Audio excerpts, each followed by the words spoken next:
Hola a todos. Bienvenidos a una nueva inmersión profunda. Hoy nos vamos a sumergir en el mundo de la ingeniería de datos. Uf, un tema apasionante. Sí que lo es. Y para no perdernos en este océano de información, nos vamos a enfocar en la primera etapa crucial, la recolección de datos. La base de todo, sin duda. Exacto, porque sin una buena recolección de datos, cualquier análisis o estrategia que se quiera construir después. Se tambalea.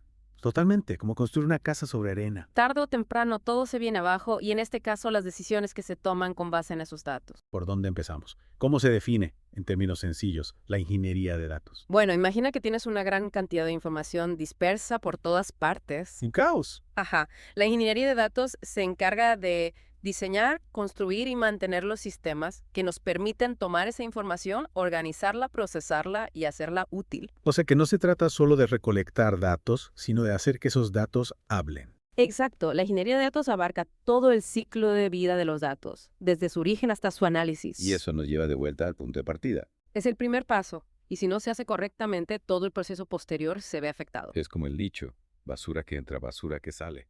Totalmente. Si recolectamos datos irrelevantes o de mala calidad, los resultados que obtengamos serán poco fiables. Por eso es tan importante definir claramente los objetivos del negocio. O sea, ¿qué es lo que queremos lograr con esos datos? Exactamente. Esos objetivos guían todo el proceso de ingeniería de datos, desde qué datos se recolectan hasta cómo se analizan. Pongamos un ejemplo concreto. Digamos que una empresa quiere aumentar sus ventas, optimizar su inventario y personalizar la experiencia del cliente. ¿Cómo se traduce eso en la recolección de datos? ¿Qué tipo de información deberían buscar?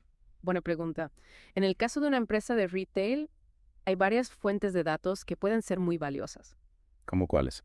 Empecemos con el punto de venta. Ahí se registran todas las transacciones, ¿verdad? Sí, las transacciones diarias, los productos vendidos, las horas pico, todo eso. Información muy útil para analizar patrones de compra. Exactamente, y para gestionar el inventario de forma eficiente. Evitar quedarte sin stock de un producto que se vende mucho, por ejemplo. Y no nos limitemos al mundo físico, el comercio electrónico también ofrece una mina de oro de datos. ¿A qué te refieres? Podemos analizar el historial de navegación de los usuarios, el contenido de sus carritos de compra, las transacciones online.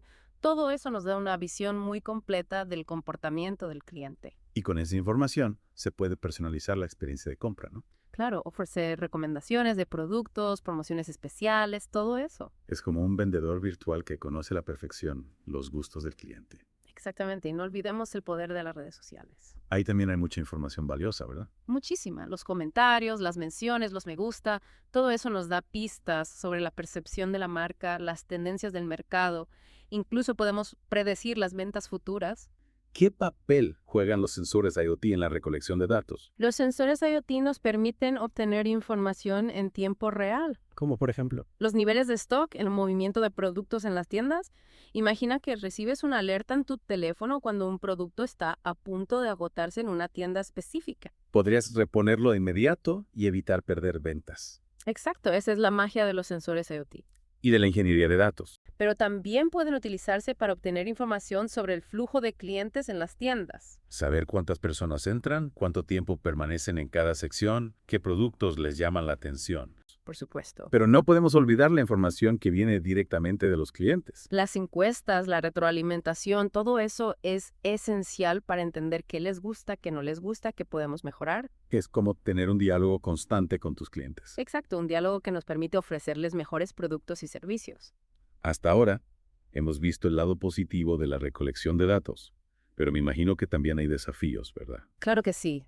Uno de los problemas más comunes son los silos de datos. Silos de datos, ¿qué son esos? Imagina una empresa con datos dispersos en múltiples sistemas y formatos diferentes. Un verdadero dolor de cabeza. Es como intentar armar un rompecabezas gigante sin la imagen de referencia. Imposible. Exactamente. Y esa dificultad para integrar la información de diferentes fuentes. Dificulta el análisis. Y la toma de decisiones. Y a eso hay que sumarle la diversidad de formatos y plataformas, Cada fuente de datos puede tener su propia estructura, su propio lenguaje. lo que hace aún más difícil consolidar la información. Y si a eso le sumamos la dependencia de la entrada manual de datos, Eso sí que es un problema. el riesgo de errores se dispara, sin mencionar la pérdida de tiempo. Y la frustración. También Entonces, ¿qué se puede hacer para afrontar estos desafíos? la automatización es la clave. Automatizar la recolección de datos. Exactamente. Utilizar APIs para conectar diferentes sistemas. Como por ejemplo el sistema POS, con la plataforma de comercio electrónico. Exacto, así la información fluye automáticamente, sin necesidad de intervención humana.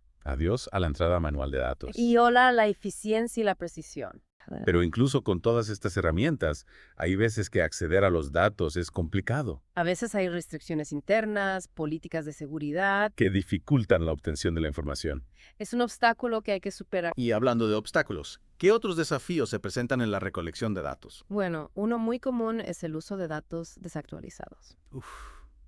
Eso puede llevar a tomar decisiones equivocadas.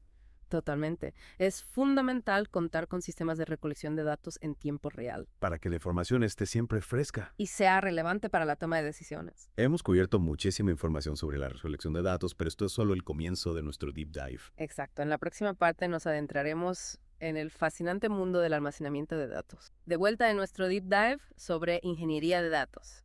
Nos quedamos con la intriga de qué hacer con toda esa información que recolectamos, ¿verdad? Exacto. Ya tenemos todos esos datos, pero ¿ahora qué? ¿Dónde los guardamos? Bueno, ahí es donde entra la siguiente etapa, el almacenamiento de datos. Suena importante. Lo es, porque si no almacenamos los datos correctamente, no podremos acceder a ellos fácilmente cuando los necesitemos. O sea que no se trata solo de guardarlos en cualquier lugar. No, para nada. El almacenamiento de datos es todo un arte. Hay que pensar en la seguridad, la organización, la accesibilidad. Ya me imagino que hay un montón de opciones. Hay muchas, sí, pero podemos empezar por las bases de datos. Las clásicas bases de datos. Exacto, pero dentro de las bases de datos hay distintos tipos. ¿Cómo cuáles?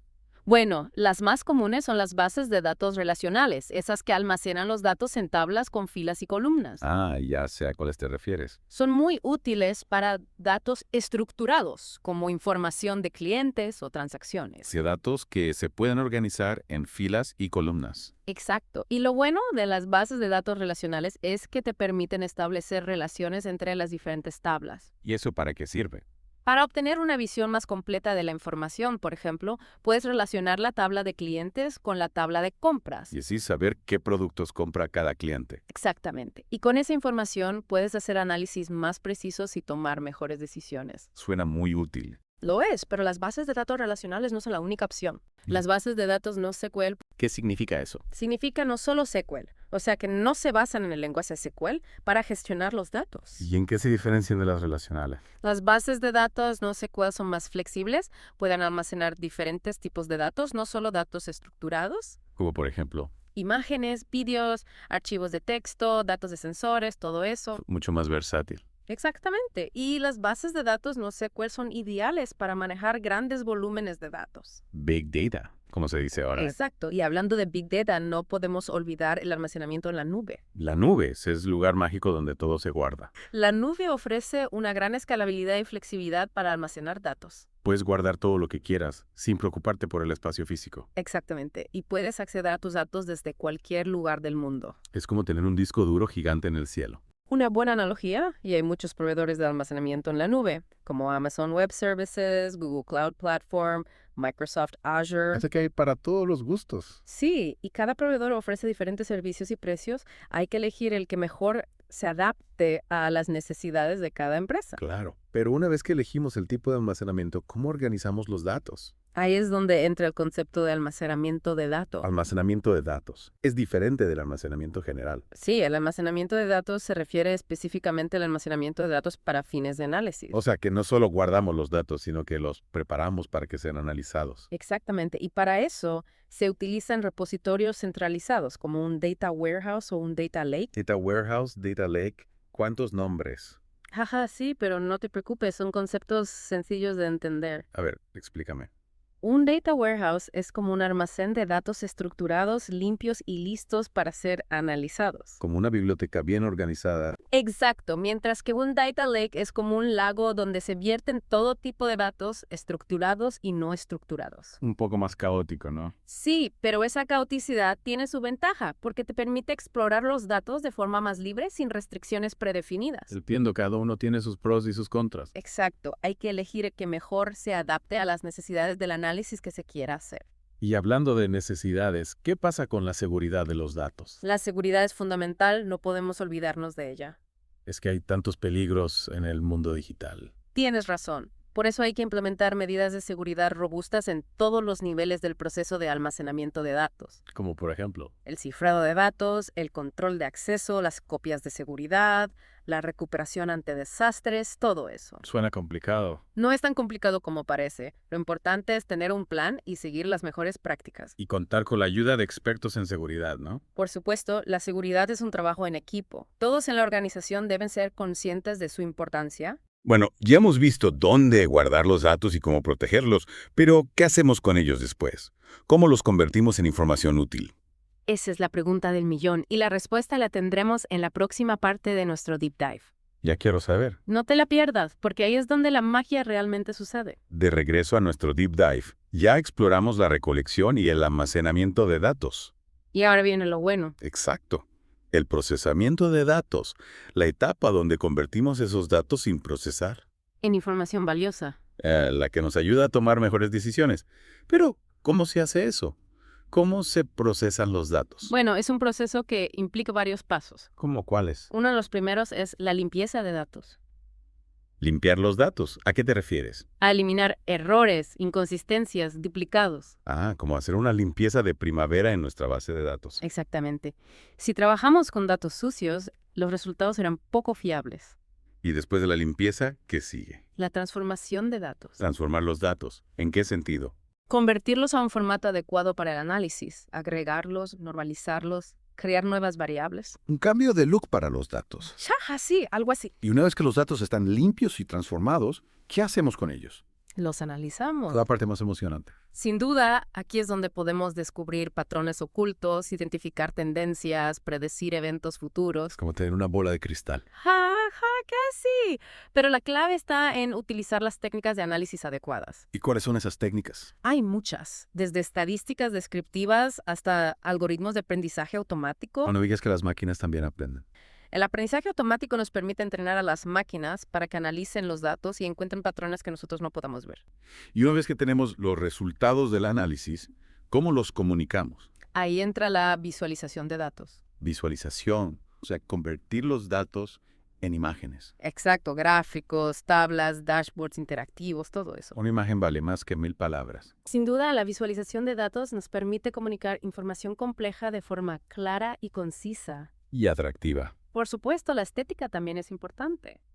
Y para hacer todo esto, ¿qué herramientas se utilizan? Hay muchas. Cada herramienta tiene sus ventajas y desventajas. Hay que elegir la que mejor se adapte a cada caso. Claro, pero no todo es color de rosa, ¿verdad? Ujú. ¿Qué desafíos se presentan en el procesamiento de datos? Uno de los principales es la calidad de los datos. Si los datos son malos, los resultados también lo serán. De vuelta a la limpieza de datos. Exacto, y también hay que tener en cuenta la privacidad y seguridad de los datos, Un tema crucial. sin duda. Y también es importante saber qué preguntas queremos responder con los datos. Si no sabemos lo que buscamos, podemos perdernos en un mar de información. Totalmente, el procesamiento de datos es un proceso iterativo. Hay que ir refinando las preguntas y las técnicas a medida que avanzamos. Un trabajo en equipo, ¿no? Por supuesto, los ingenieros de datos, los analistas, los expertos del negocio, todos deben colaborar para obtener los mejores resultados. Bueno, hemos llegado al final de nuestro Deep Dive sobre ingeniería de datos. Un viaje fascinante. Desde la recolección hasta el procesamiento, hemos explorado todo el ciclo de vida de los datos. Y hemos visto cómo convertir la información sin procesar en conocimiento accionable. Una herramienta poderosa para tomar mejores decisiones. Esperamos que hayan disfrutado del viaje y que se sientan inspirados para explorar el apasionante mundo de la ingeniería de datos. Hasta la próxima.